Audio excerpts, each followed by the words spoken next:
Hello दोस्तों, स्वागत है आपका अपने YouTube channel Rohit Goswami law classes में। और आज मैं आपको कराने वाला हूँ एलएलबी सेकेंड ईयर। सेम है हमारा थर्ड, एक्ट है हमारा एडमिनिस्ट्रेटिव लॉ और कोड है हमारा 3003 और क्वेश्चन नंबर है हमारा 7। आज का जो क्वेश्चन है वो वेरी वेरी इंपॉर्टेंट है हमारे एग्जाम के लिए भी और हमारे नॉलेज के लिए भी। ठीक है, दोनों के लिए बहुत ज़्यादा ज़रूरी है। तो इस क्वेश्चन को बड़े प्यार से और ध्यान से आपको समझना है। अब से पहले मैं आपके अपने YouTube चैनल पर 6 क्वेश्चन ऑलरेडी डाल चुका हूं, आप प्ले लिस्ट में जाके उनको देख लीजिएगा। ठीक है, और किसी स्टूडेंट को हमारे मुस्लिम law, international law, administrative law, law of property, professional ethics के अगर पीडीएफ नोट्स चाहिए तो आप 499 का पेमेंट करके इन्हें परचेज कर सकते हो, जिससे कि आपके पेपर के जो समय होगा वो बचेगा, आपको तैयारी करने का एक आसान मौका मिलेगा और अपने समय को बचाते हुए आप अच्छे से तैयारी कर पाओगे। ठीक है, अब हम चलते हैं अपने क्वेश्चन की तरफ। क्वेश्चन है हमारा 7 जो है शुष्क प्रशासन। शुष्क प्रशासन जिसे हम डेट एडमिनिस्ट्रेटिव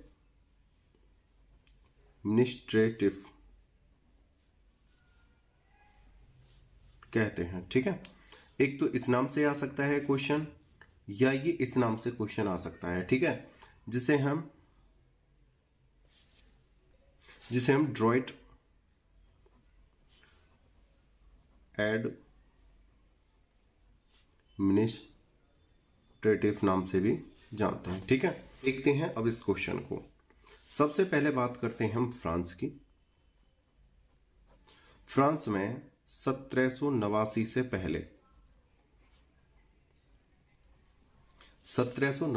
पहले कोई भी अपना केंद्रीय न्यायालय नहीं था।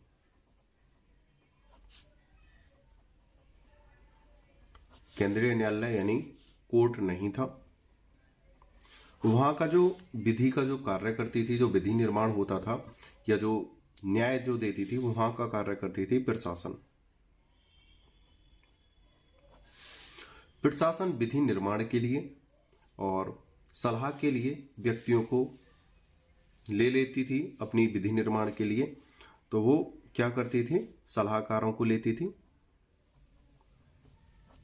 जिस क्षेत्र में विधि बनानी है उस क्षेत्र के क्या लेती थी, सलाहकार। तो सलाहकार क्षेत्र, इससे आप समझ जाना। दूसरा, एक श्रेष्ठ व्यक्ति को लेती थी। जहां विधि बनानी है वहां का कोई श्रेष्ठ व्यक्ति, इनको लेती थी और इनकी राय से, इनकी सलाह से क्या करती थी, विधि का निर्माण करती थी। विधि निर्माण। जो प्रशासनिक अधिकारी थे, इनको लगा जो व्यक्ति जिस विधि के ऊपर अच्छी राय दे सकता है, क्या दे सकता है, राय दे सकता है, तो वो उसमें अच्छा निर्णय भी दे सकता है। सही है, जैसे ये सलाहकार थे, जिस क्षेत्र में विधि बनानी है उस क्षेत्र के सलाहकार या वहां का जो श्रेष्ठ व्यक्ति होता था, वो व्यक्ति, उन्होंने सोचा कि जब हम इनसे अच्छी राय ले सकते हैं तो इन व्यक्तियों को क्यों ना हम निर्णय का भी अधिकार दे दिया जाए। तो वहां के प्रशासन ने क्या करा कि आप विधि निर्माण तो कर ही रहे हो, तो साथ ही साथ आपको हम एक अधिकार दे रहे हैं, जिससे कि आप जो जनता है, जो कोई बात लेके आए या किसी की कोई समस्या है, उसका आप क्या करना, निवारण भी कर दिया करना। ठीक है, इन्होंने सोचा कि जो प्रशासन है उस पर थोड़ा दबाव कम रहेगा, उससे क्या होगा, थोड़ी आसानी हो जाएगी समाज के लिए।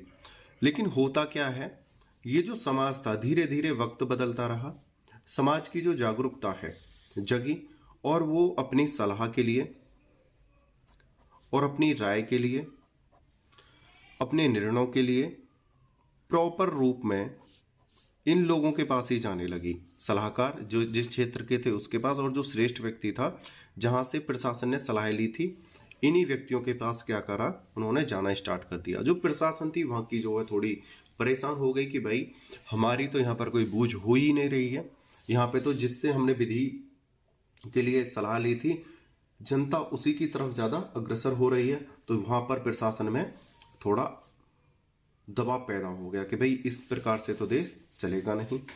उसी समय पर क्या होता है, इन्होंने समिति गठन की और वहाँ पे कहा कि भाई इस तरह से तो देश चलेगा नहीं, इस प्रकार से तो प्रशासन जो है खत्म ही हो जाएगा। आम जनता ही क्या करने लगी, निर्णय करने लगेगी।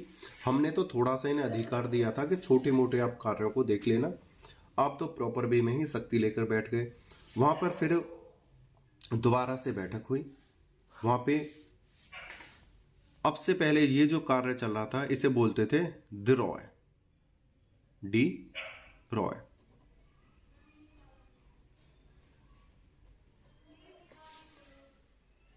रॉय कह लो या रॉय कह लो, ठीक है।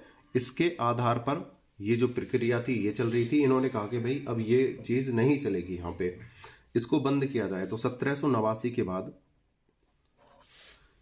फिर एक और विधि वहां पर हुई। वो कौन सी थी? डी इटाट। इसके अनुसार क्या कहा गया कि जो प्रशासन है वो जो है विधि जब बनेगी, एक प्रशासन रहेगा और एक क्या रहेगा, न्यायालय। न्यायालय के क्या रहेंगे, न्यायाधीश या मुख्य अधिकारी।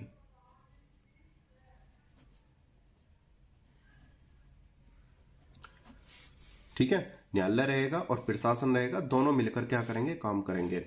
अगर जब विधि का निर्माण होगा तब भी दोनों मिलकर काम करेंगे। ठीक है, क्या करेंगे, मिलकर कार्य करेंगे। जब कोई निर्णय की बात आएगी तो पहले ये देखा जाएगा वो किस प्रकार का केस है, किस प्रकार का वाद है, पहले वो प्रशासन को सौंपा जाएगा और प्रशासन ही उसमें क्या रहेगी, मुख्य रहेगी, और उसके आधार पर ही केस को सॉल्व किया जाएगा।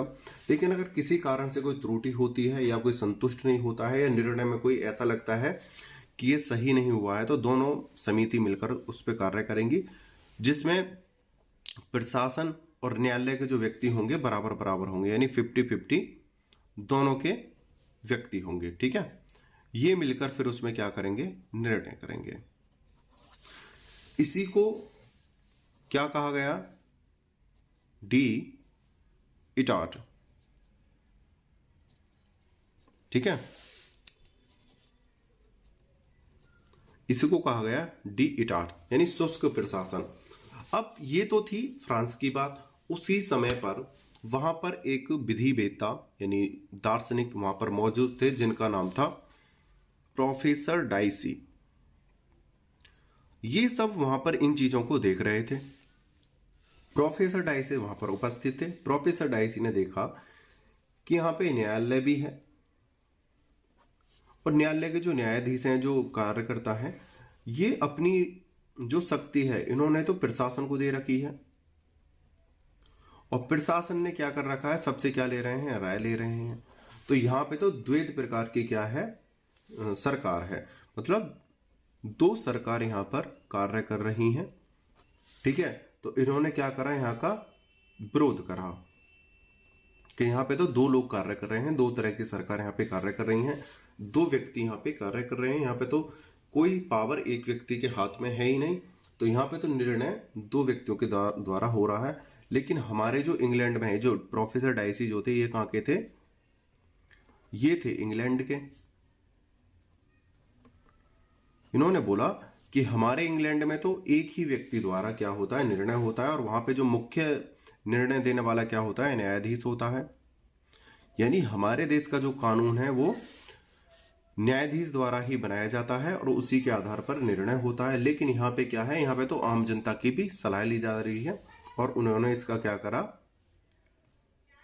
विरोध किया अपनी विधि को लेकर। ठीक है, अब इसी के ऊपर हमारा जो क्वेश्चन है पूरा डिपेंड करता है। अब बात करते हैं इसके ऊपर कि जो प्रोफेसर डाइसी बोल रहे थे कि दो प्रकार की सरकार है, वहां पे दो संस्थाएं काम कर रही हैं, ये बात इन्होंने सही कही थी, या जो फ्रांस की जो सरकार थी अपनी शक्ति के साथ साथ अपने प्रशासन और जनता की जो वहां के श्रेष्ठ थे उनकी जो राय ले रही थी, क्या वो सही था? इसका मुख्य कार्य क्या था, ये पहले देखते हैं कौन सा सही था, वो देखेंगे अपने क्वेश्चन में। लेकिन उससे से पहले एक चीज और बता देता हूं इनका जो कार्य था फ्रांस के प्रशासन का, इनका मुख्य उद्देश्य यह था कि जो प्रशासनिक अधिकारी होते हैं, अधिकारी, आम जनता या कोई भी समुदाय, उनके साथ प्रॉपर निर्णय हो सके। कुछ चीजें ऐसी होती हैं जो पद के ऊपर बैठे होते हैं और उन्हें आम जनता के बारे में इतनी नॉलेज नहीं होती है, वो चाहते हैं कि उनकी सूक्ष्म जानकारी जो नीचे के व्यक्ति हैं, जो आम जनता के बीच में रहते हैं, उनके द्वारा राय ली जाए। तो इसलिए उन्होंने इस प्रकार के कार्य को आगे बढ़ावा दिया था। अब अपने क्वेश्चन के आधार पर इसको आगे समझते हैं, ठीक है। क्वेश्चन है हमारा, ड्राफ्ट एडमिनिस्ट्रेटिव से आप क्या समझते हैं? ड्राफ्ट एडमिनिस्ट्रेटिव तथा प्रशासनिक विधि में क्या अंतर है? या शुष्क प्रशासन से आप क्या समझते हैं? शुष्क प्रशासन और ड्राफ्ट एडमिनिस्ट्रेटिव नाम एक ही है। अगर नाम चेंज होके अगर आपको एग्जाम में क्वेश्चन आ जाए तो आप परेशान ना होना, ठीक है। तो इसे पढ़ते हैं। शुष्क प्रशासन। शुष्क प्रशासन की व्यवस्था फ्रांस की विधि व्यवस्था है जो भारत, अमेरिका व इंग्लैंड की संवैधानिक व्यवस्था से अलग अस्तित्व रखती है, ठीक है। ना तो इस प्रकार की जो व्यवस्था है भारत में है, ना अमेरिका में है, ना इंग्लैंड में है, ठीक है। ये इनसे अलग अस्तित्व रखती है। शुष्क प्रशासन व्यवस्था के जन्मदाता नेपोलियन बोनापार्ट को स्वीकार किया जाता है। जब इस प्रकार की, अभी मैंने आपको बताया था,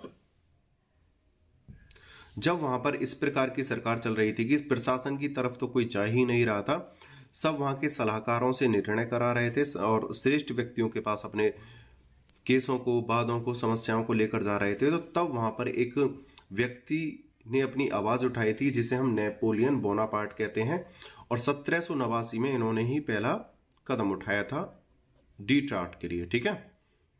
पहला कदम उसके लिए, ठीक है। तो शुष्क व्यवस्था के जन्मदाता नेपोलियन बोनापार्ट को स्वीकार किया जाता है। इन्होंने एक काउंसिल का निर्माण किया था जिसका नाम डी इटाट काउंसिल था। फिर यह अध्यादेश, देखो ये डी इटाट, कहीं ड्राट भी लिखा जाता है, कहीं इटाट भी लिखा जाता है, कहीं ड्रॉट भी लिखा जाता है, तो आप कंफ्यूज ना होना, ठीक है। कहीं यही आपको लिख के वहां एग्जामिनर दे दे तो आप कहो कि भाई यहाँ पे तो शब्दों की अदला बदली है, तो आप कंफ्यूज ना होना, ठीक है। फिर यह अध्यादेश पारित किया गया जिससे इसको राज्य प्रशासन का क्षेत्राधिकार सौंप दिया गया। यह फ्रांस का सबसे बड़ा न्यायालय था। पहले तो इस विधि का निर्माण किया गया, काउंसिल का निर्माण किया गया, और फिर इसके जो शक्तियां थी, जो पावर थी, राज्य प्रशासन का जो क्षेत्राधिकार का इसको सौंप दिया गया था, ठीक है। अब बात करते हैं प्रोफेसर डाइसी की। भाई दूसरी जो विधि थी, पहली तो लोगों से ही सलाह ली जा रही थी, सलाहकारों से ही निर्णय लिए जा रहे थे, ठीक है। अब ये जब डी इटाट नाम की जो विधि बन गई थी, उस समय कौन थे? प्रोफेसर डाइसी वहां पे उपस्थित थे। वो क्या कहते हैं? प्रोफेसर डाइसी, इन्होंने अपनी पुस्तक संवैधानिक विधि में इसका वर्णन विधि शासन के साथ विषमता को प्रदर्शित करने के लिए उद्देश्य से किया था कि इंग्लैंड में प्रशासनिक विधि नहीं है, मतलब इंग्लैंड में प्रशासनिक विधि नहीं है, वहां पर ऐसी विधि नहीं है जैसी कि फ्रांस में चल रही है। इंग्लैंड की विधि थोड़ी अलग है। प्रोफेसर डाइसी ने कहा कि इंग्लैंड के अंतर्गत केवल एक ही प्रकार के न्यायालय हैं जिन्हें सामान्य विधि न्यायालय के नाम से पुकारा जाता है, जिसके सामने सभी को बिना भेदभाव के उपस्थित होना पड़ता है। लेकिन यहाँ पे क्या है? यहाँ पे तो विभिन्न विभिन्न व्यक्ति अपनी ताकत को लिए बैठे हैं और उनसे सलाह ली जा रही है। ये क्या हो रहा है? यहाँ पे तो दो प्रकार की सरकार है, दो प्रकार की शक्तियां चल रही हैं, लेकिन इंग्लैंड में इस प्रकार की शक्ति नहीं है। सारी शक्ति न्यायालय को है, उसी के अनुसार जो है वहां पे न्याय होता है, निर्णय होता है, ठीक है। आगे समझते हैं अपने क्वेश्चन को।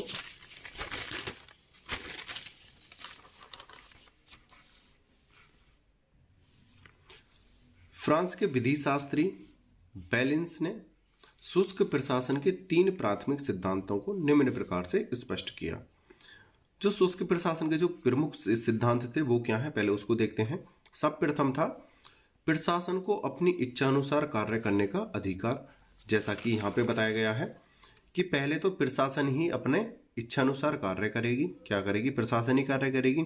अगर किसी कारण से प्रशासन द्वारा कोई निर्णय नहीं हो पाता है या किसी में त्रुटि है तो फिर न्यायालय उसमें निर्णय देगा, जिसके लिए न्यायालय और प्रशासन के 50-50% व्यक्ति बैठकर उसके ऊपर निर्णय करेंगे। ये मैंने आपको समझाया था पहले। तो यहाँ पे बोला है पहले तो प्रशासन को अपनी इच्छानुसार कार्य करने का अधिकार था तथा प्रजा पर यह दायित्व आरोपित करना कि वह इसके निर्णयों का पालन करे। मतलब उसको यह बताया जाना कि अब जो जनता है वो प्रशासन के अनुसार ही चलेगी, उनके द्वारा ही निर्णय दिए जाएंगे। दूसरा है प्रशासन द्वारा निर्णय करने का तथा उस निर्णय को निष्पक्ष करने का अधिकार, जो केवल विधि के अंतर्गत प्रयुक्त किया जा सकता है, जिसके प्रशासन के मनमानी कार्यों के विरुद्ध व्यक्तियों की स्वतंत्रता की रक्षा की जा सके। मतलब जो प्रशासन के जो अधिकारी हैं अपनी शक्तियों का गलत इस्तेमाल ना करें और सही तरीके से निर्णय कर सकें और आम जनता को बिना भेदभाव के अच्छा न्याय दे सकें, इस प्रकार के लिए उसे लागू किया गया था। तीसरा है विशिष्ट प्रशासनिक क्षेत्र अधिकार का होना, मतलब एक अच्छा एक क्षेत्र अधिकार होना चाहिए। आगे देखते हैं उपरोक्त तथ्यों से यह परिणाम निकलता है कि प्रत्येक प्रशासनिक निर्णय के विरुद्ध एक स्वतंत्र तथा निष्पक्ष निकाय द्वारा मामले पर पुनः विचार किया जा सकता है। जैसा कि अभी मैंने बताया था, जैसे प्रत्येक प्रशासनिक निर्णय के विरुद्ध कोई भी अगर आपने प्रशासन ने अगर निर्णय दे दिया है और उससे कोई संतुष्ट नहीं है, जैसा कि अभी मैंने बताया था, तो न्यायालय निर्णय के विरुद्ध एक स्वतंत्र तथा निष्पक्ष निकाय द्वारा मामले पर पुनः विचार किया जा सकता है। जो एक स्वतंत्र निकाय है उसके द्वारा विचार किया जा सकता है, लेकिन उसमें प्रशासन के और जो स्वतंत्र निकाय है उसके 50-50 व्यक्ति बैठेंगे और वो क्या करेंगे, एक न्यायाधीश की तरह ही कार्य करेंगे। ठीक है। डी इटाट काउंसिल की रचना प्रमुख प्रशासनिक अधिकारियों द्वारा की जाती है। जो डी इटाट काउंसिल की जो रचना है वो प्रमुख प्रशासनिक अधिकारी करते हैं, जो विविध प्रकार के मामलों का निपटारा करते हैं, जैसे सरकारी सेवकों द्वारा किए गए दोषपूर्ण कार्य के लिए क्षति का निर्धारण, आयकर, पेंशन, विवादित निर्वाचन संबंधी तथा सरकारी सेवकों द्वारा राज्य के विरुद्ध गलत जो पद से हटा दिया गया हो किए जाने पर क्षतिपूर्ति मामला। यहाँ पे जो कार्य करेगी वो ऐसा होगा, जो कोई प्रशासनिक अधिकारी है वो किसी के दबाव में, उस सपोज करो कोई अधिकारी है, कोई सेवक है, सरकारी सेवक है और इसके ऊपर कोई प्रशासनिक अधिकारी है, इसका क्या है, ऑर्डर है कि आपको मेरे ऑर्डर के अनुसार कार्य करना है और ये जो व्यक्ति है उसी के ऑर्डर के अनुसार अपने अधिकारी के अनुसार कार्य कर रहा है और ये ऐसा कार्य करवाया जा रहा है इस सेवक से जो विधि का क्या करता है, उल्लंघन करता है। ठीक है। तो ऐसे सेवक को क्या दी जाएगी, रक्षा दी जाएगी। ठीक है। यही बात यहां पे कही गई है। सरकारी सेवकों द्वारा किए गए दोषपूर्ण कार्य के लिए क्षति का निर्धारण, आयकर, ये दूसरा है, पेंशन, विवादित निर्वाचन संबंधी तथा सरकारी सेवकों द्वारा राज्य के विरुद्ध गलत किए जाने वाले क्षतिपूर्ति मामला। ठीक है। तो यहां पर उनको भी सुरक्षा दी जाएगी जो अधिकारियों द्वारा गलत कार्य करवाया जा रहा है। प्रोफेसर गार्नर के अनुसार काउंसिल डी इटाट प्रशासन को विधि के अंतर्गत लाने में अत्यंत सफल रहा और यह सफलता निम्नलिखित बातों के कारण है। देखो, प्रोफेसर गार्नर कह रहे हैं कि जो काउंसिल डी इटाट है वो प्रशासन में विधि लाने के लिए बहुत ज्यादा क्या रहा है, महत्वपूर्ण रहा है। उसी के द्वारा विधि प्रशासन बहुत ज्यादा अच्छा हुआ है। वो कौन से कारण हैं, कौन सी बातें हैं, उनको देखते हैं। नंबर 1, काउंसिल डी इटाट की संरचना एवं उसके कार्य, इसकी वजह से क्या हुआ है, ये जो विधि प्रशासन है अच्छी हो पाई है। दूसरा है इसके बाद निर्धारित कानूनों में नमनशीलता। तीसरा है प्रशासनिक न्यायालयों में उपलब्ध उपचारों की सरलता। जो प्रशासनिक जो न्यायालय हैं उसमें जो वाद विवाद हैं वो उसमें बहुत ही प्यार से, उसमें बिना भेदभाव के अच्छी तरीके से निर्णय दिए जाते हैं। अगर फिर भी व्यक्ति संतुष्ट नहीं होते हैं तो कोई निकाय या न्यायाधीश द्वारा और प्रशासन के अधिकारियों द्वारा मीटिंग होती है और उसके आधार पर फिर निर्णय दिया जाता है। इन न्यायालयों द्वारा विशेष प्रक्रिया का अपनाया जाना, उनके द्वारा अपनाए गए कानूनों की प्रकृति। एक तो इनके पास क्या है, विशेष प्रक्रिया है, और कानूनों की क्या है, प्रकृति है। आगे है उनके निर्णय के स्वतंत्र होने के बावजूद भी यह कहा जाता था कि फ्रांस में विधि शासन नहीं है तथा फ्रांस की प्रशासनिक पद्धति उतनी संतोषजनक नहीं है जितनी कि इंग्लैंड की। यहाँ पे कह रहे हैं कि जो इंग्लैंड की जो विधि है वो फ्रांस की विधि से बहुत ज़्यादा अच्छी है, लेकिन जो फ्रांस की विधि है वो संतोषजनक नहीं है। ऐसा क्या होता था, विरोध होता था, उसका अपवाद दिए जाते थे फ्रांस के बारे में गलत विधि को लेकर। ठीक है, आगे है शुष्क प्रशासन के 6 लक्षण निम्नलिखित हैं। आगे देखते हैं। नंबर 1, राज्य के अधिकार विशेष प्रकार के नियमों द्वारा अपवर्जित होते हैं।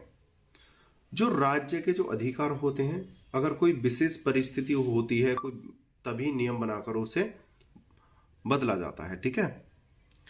दूसरा है क्षेत्राधिकार के संघर्ष की दशा में प्रशासनिक न्यायालयों का निर्णय निश्चित होता है। जैसा कि मैंने अभी बताया था, अगर किसी प्रकार से कोई निर्णय सही नहीं हो पाया है तो वहां पर प्रशासनिक न्यायालय यानी दोनों मिलकर वहां पर कार्य करेंगे, उनके द्वारा ही वहां पे फिर निर्णय होगा। ठीक है।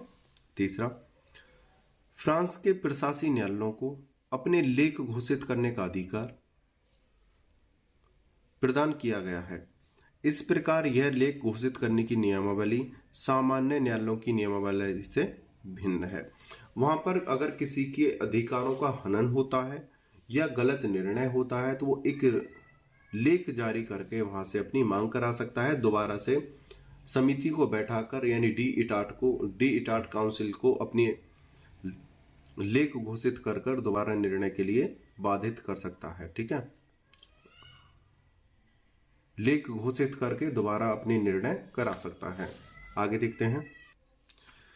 शुष्क प्रशासन के अंतर्गत राज्य के किसी भी कर्मचारी को सामान्य न्यायालय के अधीनस्थ नियंत्रण से रक्षा करने की प्रवृत्ति पाई जाती है।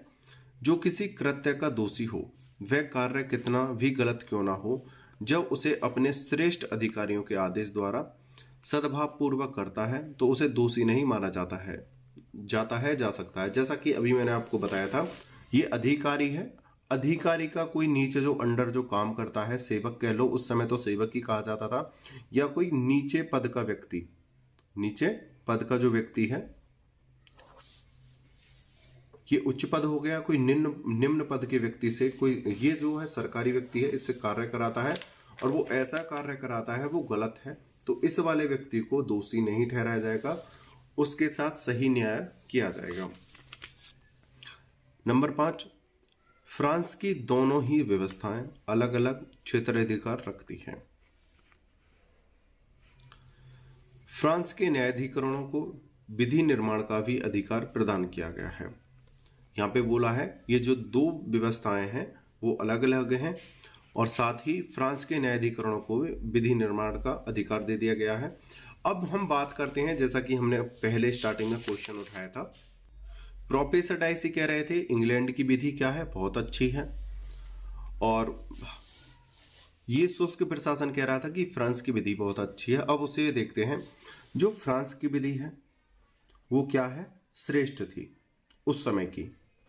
ठीक है, क्योंकि एक बात बताओ, किसी कारण से ये जो प्रशासनिक अधिकारी हैं वह यही निर्णय करते थे, या जो निम्न स्तर के जो व्यक्ति थे इनसे कोई गलत कार्य हो जाता था तो उसको क्या होता था, ये जो दंडित करते थे इंग्लैंड की सरकार द्वारा, लेकिन यहां पे क्या था, इसको एक मौका दिया जाता था, और ये मौका किसके द्वारा होता था, वहां पे जैसे कोई निर्णय कर दिया तो प्रशासनिक अधिकारी द्वारा से बैठते थे, और जो वहां की जो मुख्य जो निकाय था, न्यायालय था, उसके जो व्यक्ति बैठते थे, या तो कोई निकाय होता था, निकाय यानी न्यायालय, ये जो बैठते थे ये भी 50% होते थे, और ये प्रशासन के अधिकारी भी 50% होते थे। दोबारा से उस पर क्या होता था, निर्णय होता था, ना कि ये दो प्रकार की सरकार थी। ठीक है, तो यहां पर जो निर्णय देने के जो अधिकार थे वो सही थे, और ये भी अपने आप में क्या थी, एक श्रेष्ठ विधि थी। ठीक है, इंग्लैंड की तो थी अपने आप में, ये भी क्या थी, श्रेष्ठ थी। और इसका जो प्रशासनिक जो अधिकार था वो सीधा सीधा क्या होता था, जनता से जुड़ता था, आम जनता से जुड़ता था, और उसके आधार पर वो निर्णय हो पाता था। अगर किसी कारण से त्रुटि है तो वो दोनों व्यक्तियों को आपस में मिलाकर दोबारा से निर्णय दिया जा सकता था। उम्मीद करता हूं यह क्वेश्चन आपको अच्छे से समझ में आया होगा। आपको ये क्वेश्चन थोड़ा सा अटपटा लग रहा होगा, क्योंकि ये क्वेश्चन थोड़ा आपके सामने पहली बार आया होगा, शुष्क प्रशासन। तो इसको वीडियो को आप एक या दो बार जब देखोगे तो आपको अच्छे से समझ में आ जाएगा। आपने वीडियो को अच्छे से देखा और मुझे भी अच्छे से सुना, उसके लिए धन्यवाद। टेक केयर, बाय बाय, जय हिंद, जय भारत।